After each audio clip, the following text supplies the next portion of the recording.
ড্ৰাগছকে ধৰি নিচাজাতীয় দ্ৰব্যৰ গৰাহৰ পৰা মৈৰাবাৰী ৰক্ষা কৰিবলৈ মৈৰাবাৰী আৰক্ষী থানাৰ ভাৰপ্ৰাপ্ত বিষয়াগৰাকীয়ে কঠোৰ পদক্ষেপ গ্ৰহণ কৰিছে।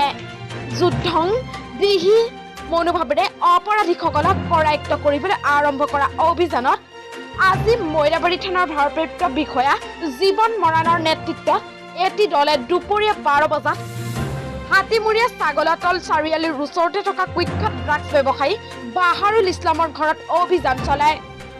৭৭ গ্ৰাম ড্ৰাগছ ভৰ্তি ৫৯টা কণ্টেইনাৰ আৰু ১৭০টা খালী কণ্টেইনাৰ জব্দ কৰে।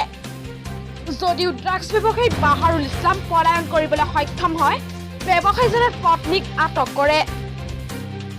উল্লেখ্য যে এই পতি পত্নীয়ে বহুদিনৰ পৰা এনে ড্ৰাগছ আৰু নিচাজাতীয় দ্ৰব্যৰ বেহা চলাই এক অশান্তি পৰিৱেশৰ সৃষ্টি কৰি আহিছিল।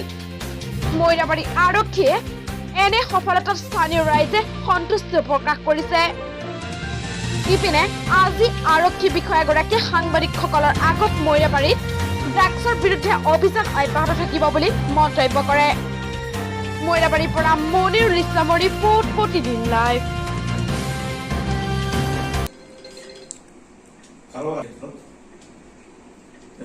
তেখেতৰ মেছেজক আটক কৰা হৈছে।